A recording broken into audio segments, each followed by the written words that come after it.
Boa tarde, irmãos e irmãs do nosso Instituto Espírita Terceira Revelação Divina e todos aqueles que nos acompanham pelas redes sociais.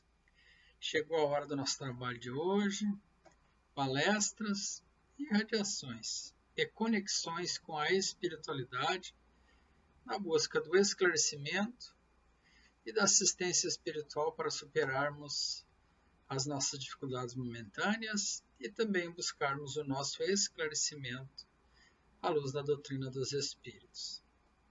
O assunto que escolhemos para hoje foi provas da riqueza e da miséria. Mas antes de entrarmos no assunto, convidamos a todos a uníssonos elevarmos pensamentos e sentimentos de louvor a Deus, nosso Pai, de gratidão por tudo que nos concedes para a nossa existência e o nosso progresso, e pedir que nos dê sabedoria, envie assistência e também nos dê a inteligência necessária para bem compreendermos os assuntos de hoje. Que Jesus abençoe os nossos corações e ilumine também os nossos corações e as nossas mentes.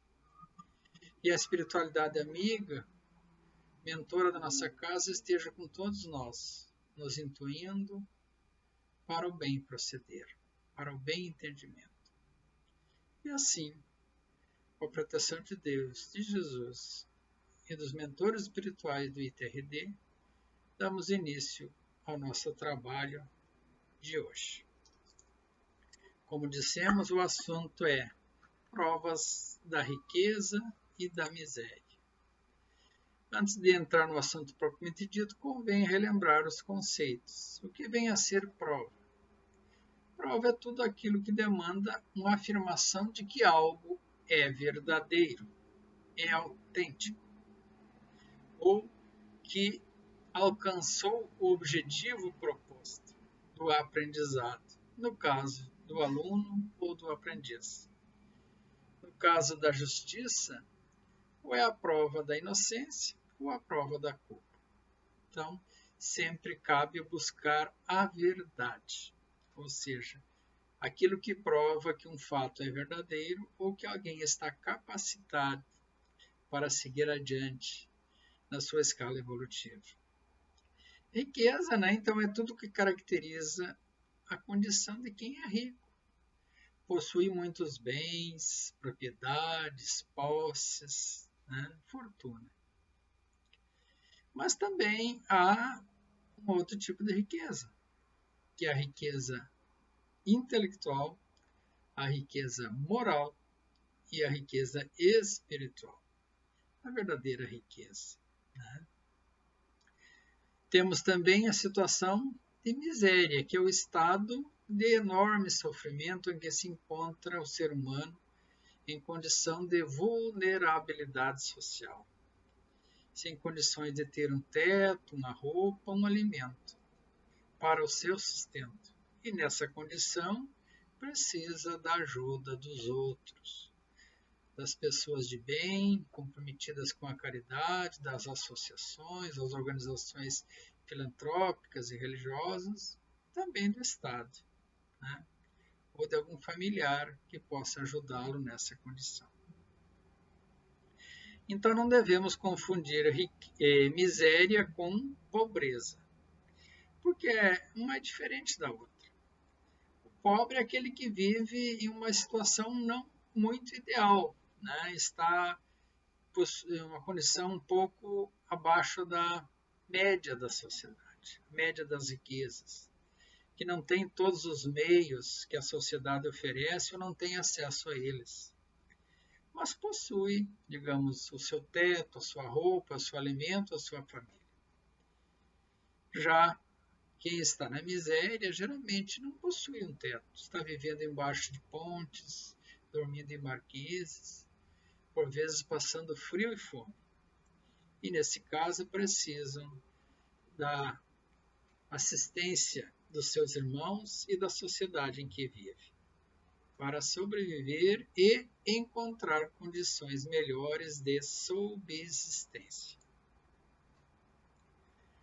O espírito Aya, na revista Espírito de 1862, ao falar da reencarnação, ele nos diz que, e nos lembra que a reencarnação é uma verdade incontestável que o Espiritismo traz à humanidade, pela ciência espírita, pela experimentação e pela mediunidade. E lembra também que a vida humana é uma escola da perfeição do espírito. Aqui na vida humana estamos submetidos, então, a toda espécie de provas e expiações e missões que nos possibilitam avançarmos rumo à perfeição espiritual. E nos diz também que poder e riqueza, miséria e humildade são provas, né, porque passamos.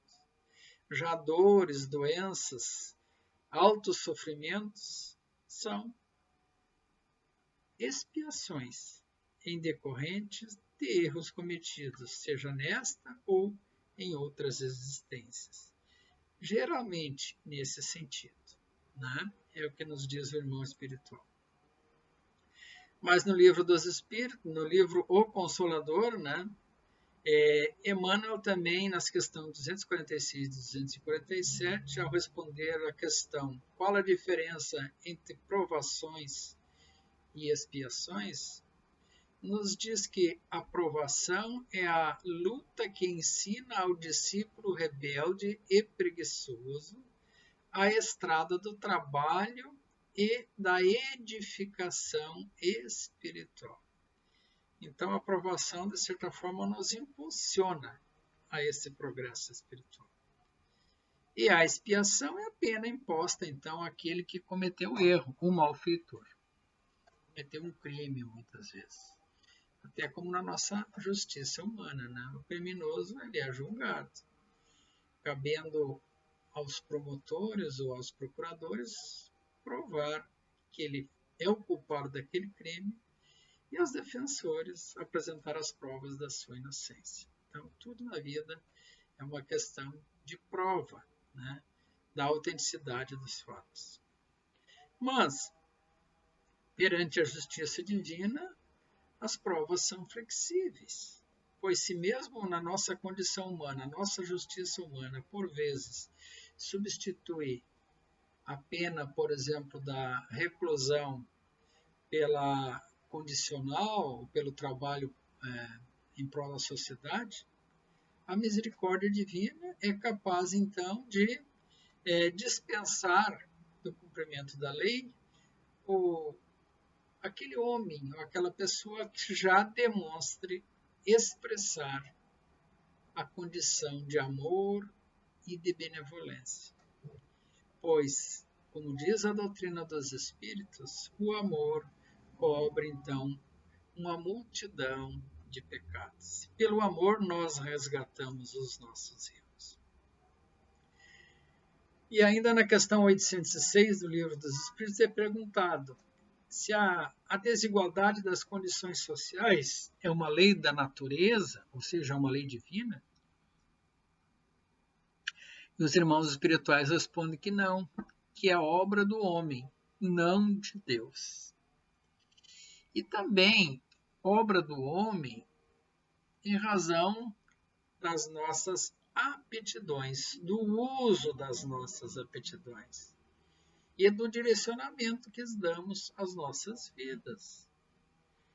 Alguns procuram, digamos, mais algo no mundo material, outros no plano moral, outros no plano espiritual. Uns procuram profissões que carecem de um tempo maior de estudo, de aprendizado e de dedicação, que também lhe dá um retorno material, ou mesmo uma satisfação pessoal maior.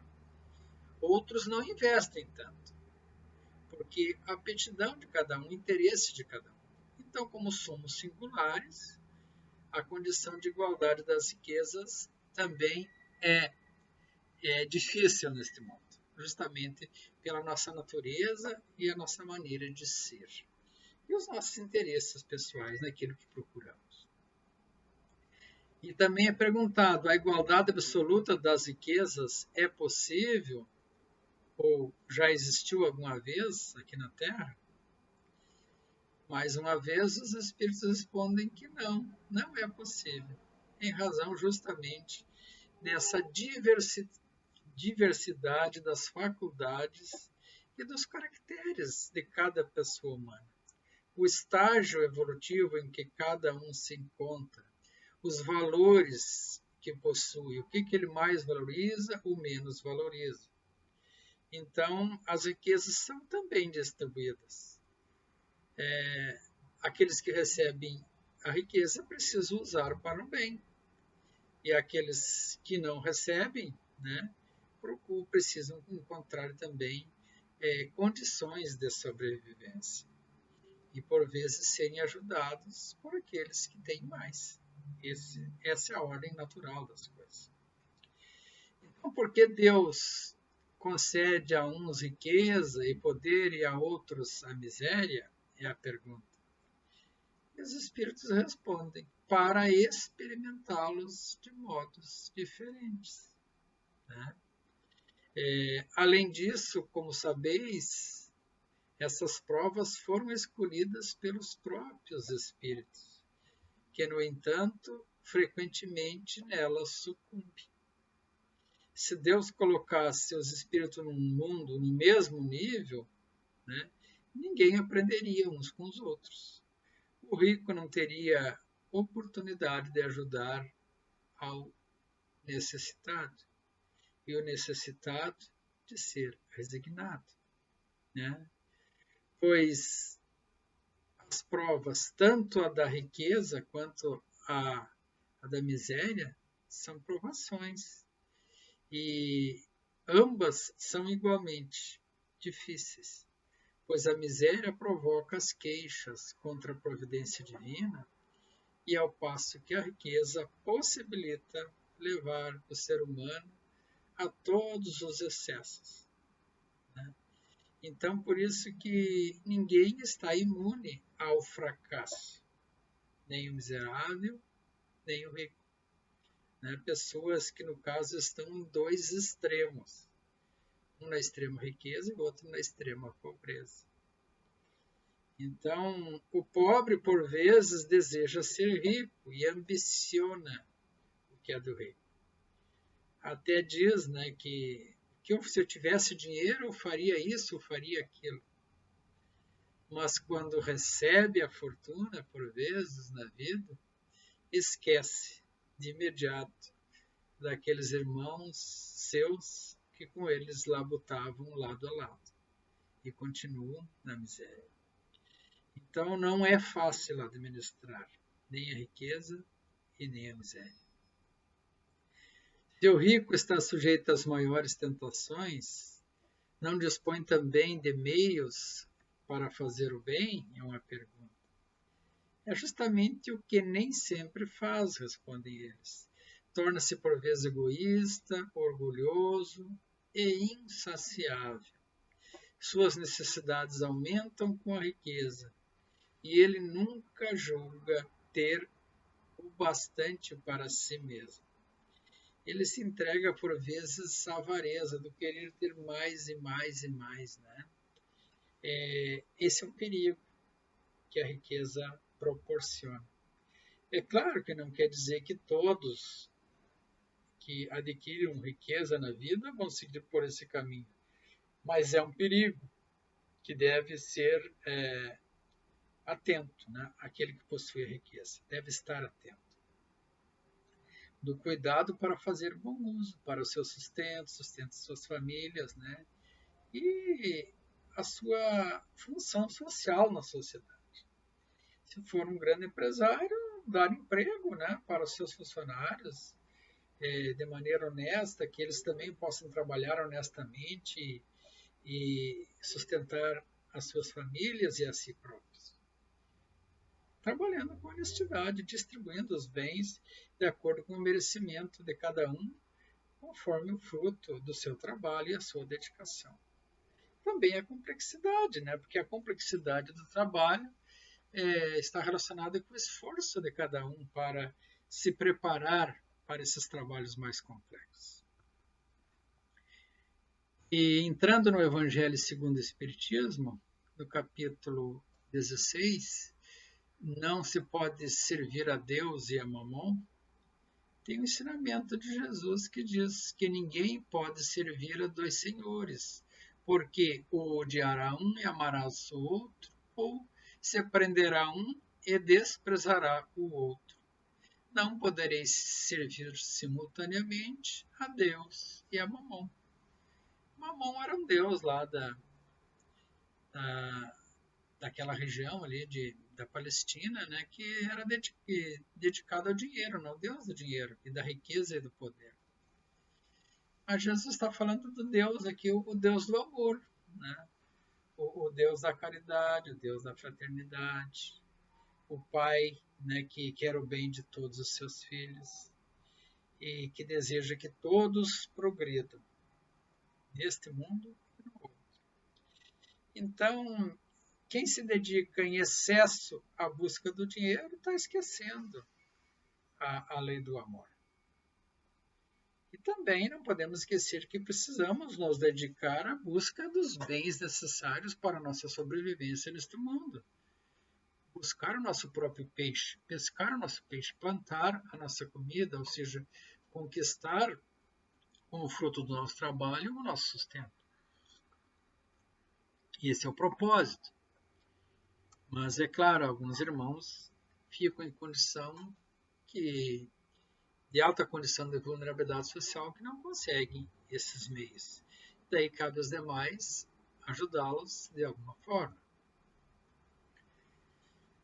Se a riqueza houvesse de constituir obstáculo absoluto à salvação dos que a possuem, conforme se poderia inferir de certas palavras de Jesus, interpretadas segundo a letra e não segundo o espírito, Deus que a concede teria posto nas mãos de alguns um instrumento de perdição, sem apelação nenhuma à ideia que repugna a razão, diz o Evangelho. Então, aqui o Evangelho e o Espiritismo, os irmãos estão esclarecendo que não, que se a riqueza fosse para o nosso mal, Deus não colocava nas nossas mãos. Mas ela está aí justamente para que aprendamos a fazer o bom uso dessa riqueza. Fazendo o nosso trabalho de assistência e promoção social, aqueles que necessitam, administrando bem os nossos bens, sem avareza, evitando o excesso de apego. Se tem algo que não nos serve mais e está em condição de uso, por que não distribuir ao nosso próximo que necessita dele, através da caridade material? Se podemos levar uma palavra de alento a alguém, por que não levá-la? Mas que também precisamos aprender a buscar os nossos meios, a pescar o nosso peixe. Jesus aprendeu com o seu pai o ofício de carpinteiro para o seu sustento no mundo. Paulo de Tarso usou o ofício de artesão para se sustentar no mundo e levar a sua missão adiante. Então todos nós precisamos procurar então uma forma de fortalecer os nossos meios de sobrevivência neste mundo, sem sermos excessivamente egoístas e muito menos avarentos, mas buscando o equilíbrio das coisas. Diz ainda o Evangelho, quando Jesus disse ao moço que o inquiria sobre os meios de ganhar a vida eterna, desfaz-te de todos os teus bens e segue-me, Jesus não pretendeu, de certo, estabelecer como princípio absoluto que cada um deva despojar-se do que possui e que a salvação só a esse preço se obtém, mas a mostrar que o apego aos bens terrenos é um obstáculo à salvação. Então já fazemos de tudo, adquirimos todas as virtudes, né, na vida, a virtude do bem, da caridade, da benevolência, do perdão, do amor ao próximo. Mas um dia precisamos também desapegar deste mundo, desapegar das funções, dos cargos, desapegar dos bens materiais. Pois tudo que é material, aqui neste mundo material permanece. Então precisamos sim buscar os verdadeiros valores, que são os valores espirituais, né? Os valores de Deus, os valores da nossa sobrevivência do espírito em um estágio mais avançado do atual que nós nos encontramos, dando um passo adiante na nossa escala. Se a riqueza é causa de muitos males, se exacerba tanto as más paixões, se provoca mesmo tantos crimes, não é ela que devemos inculpar, mas ao homem que dela abusa, como se todos os dons de Deus. Pelo abuso, ela torna pernicioso o que lhes poderia ser de maior utilidade.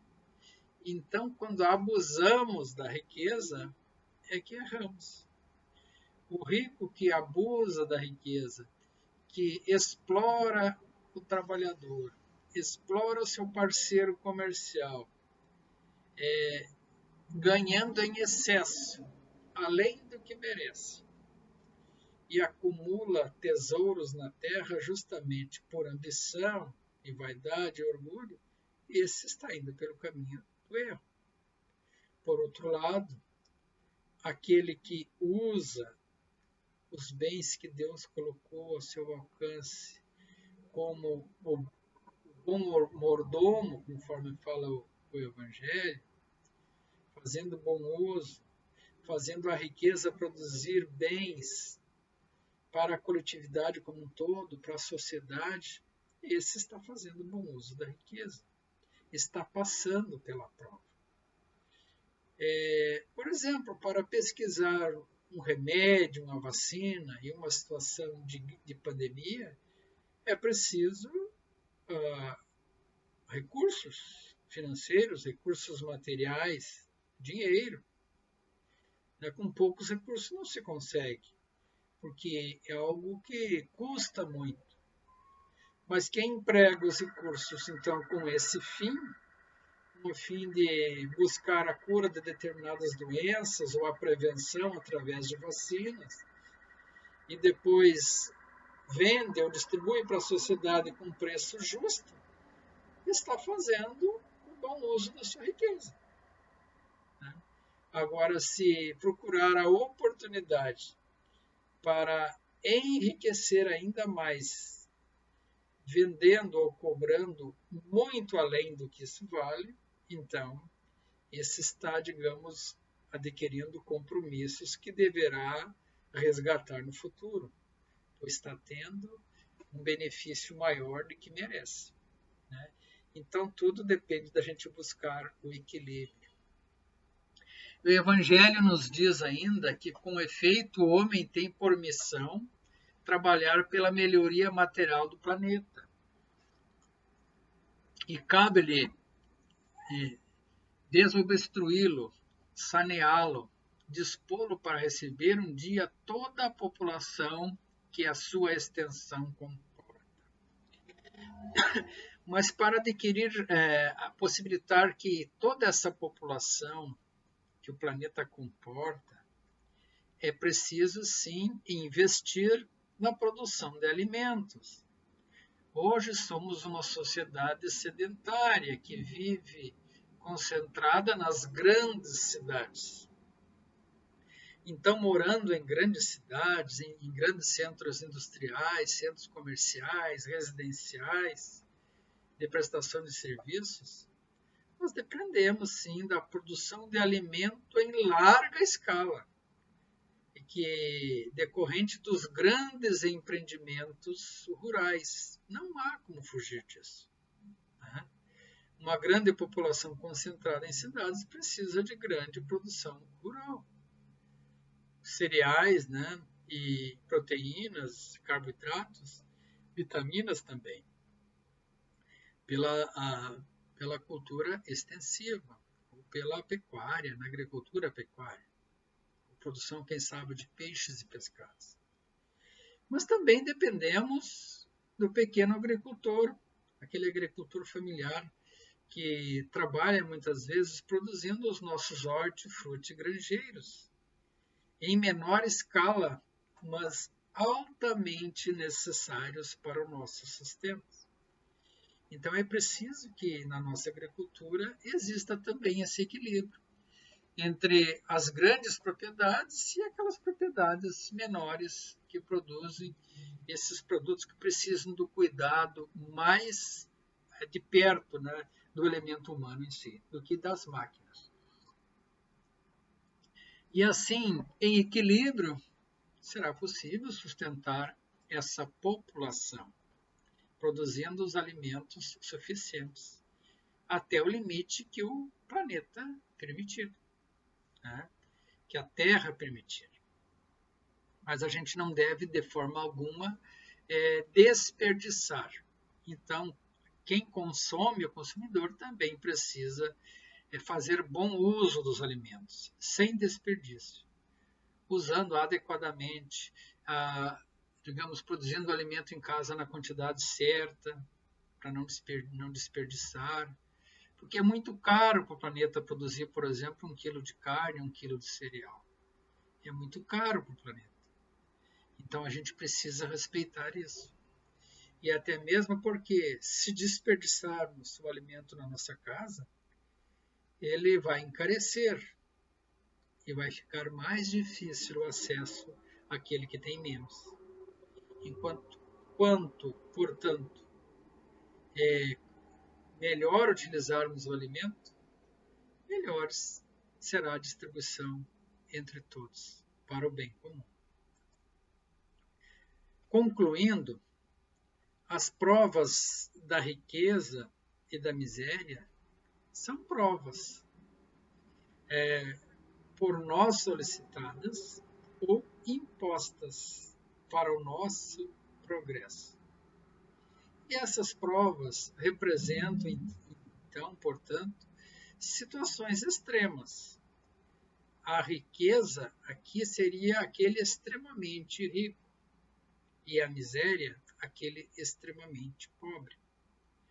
Mas lembremos que entre aquele que vive na miséria e em condição de vulnerabilidade social e os maiores ricos do mundo, existe toda uma classe de pessoas intermediárias. E sempre um terá mais bens ou será mais rico em relação ao outro. A casa de um será maior que a casa do outro, o automóvel mais caro. Isso é da nossa condição humana, né? Um terá mais e outro menos. E um sempre será mais rico. Mas é importante que cada um saiba usar adequadamente tudo aquilo que a vida e Deus lhe proporciona.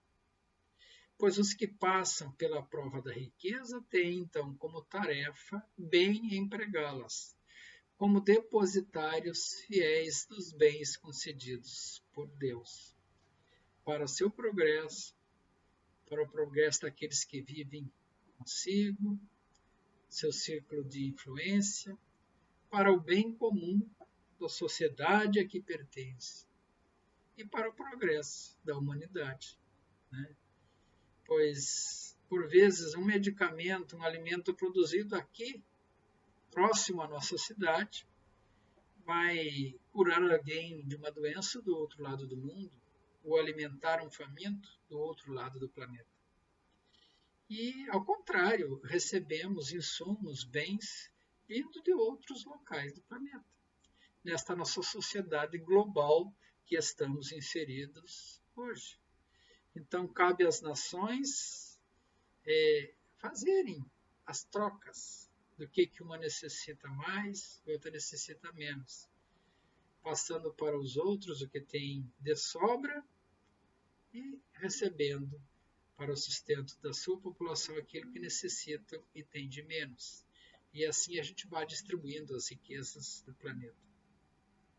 Os que passam pela prova da miséria têm a oportunidade do exercício, então, da resignação dos desígnios de Deus, sem murmurar. No entanto, sem se deixar entregar ao imobilismo, ou à falta de vontade, ou à vontade de lutar por melhores condições de vida, seja para si ou para seus familiares. Então, cabe a todos nós fazer um movimento no sentido de ajudar uns aos outros. Lembrando que a verdadeira propriedade está naquilo que pode ser levado deste mundo, ou seja, as virtudes, os valores morais e espirituais, frutos das nossas boas ações na terra, sejamos nós ricos ou pobres, mas desde que sejamos pessoas de bem, conforme nos ensinou o nosso Senhor e Mestre Jesus, e conforme é o que deseja Deus, nosso Pai, para todos nós. Obrigado mais uma vez por estarem conosco nesta tarefa. E agora, então, é o momento da nossa prece e das nossas irradiações. Assim, convidamos a todos a unir-nos novamente, elevarmos os nossos pensamentos, os nossos sentimentos, de gratidão a Deus por esta oportunidade de aqui estarmos e pedir a Ele, a Deus, que nos dê a força, a sabedoria, a perseverança, a fortaleza para superarmos as nossas dificuldades, sejam elas materiais, de saúde, dificuldades morais. E também nos dê a sabedoria de bem empregarmos os nossos bens que colocou ao nosso alcance, para usarmos com equilíbrio em prol do nosso sustento, do sustento daqueles que vivem ao nosso lado, e também de ajudarmos o nosso próximo mais necessitado, fazendo bom uso dos bens terrenos. Que aqueles irmãos que se encontram acamados, doentes, sejam nesses momentos acolhidos, fortalecidos com o bálsamo que alivia as dores e consola as aflições, o amor de Cristo e a assistência espiritual.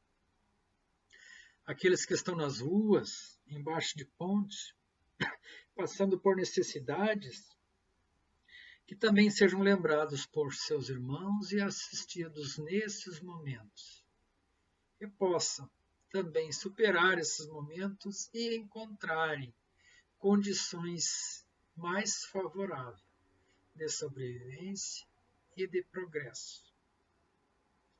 Que haja nas famílias o equilíbrio, a paz, a harmonia, o diálogo e a boa convivência. E se houver nas nossas casas, nas nossas famílias, no nosso ambiente de trabalho, nas nossas escolas, não importa onde, algum irmãozinho do plano espiritual que esteja revoltado ou precisando de ajuda, que seja conduzido aos pronto-socorros espirituais, às escolas de esclarecimento que forem mais convenientes. E lá também sejam assistidos pela espiritualidade amiga, por todos aqueles que trabalham pelo bem de todos nós, encarnados e desencarnados, neste planeta Terra. Que possamos, sim, ó Pai, termos a sabedoria, o discernimento e o amor fortificado em nossos corações. Que a nossa mente seja aberta para a construção de um mundo melhor, um mundo mais justo, mais fraterno e mais humano. Saúde e paz a todos. Que assim seja.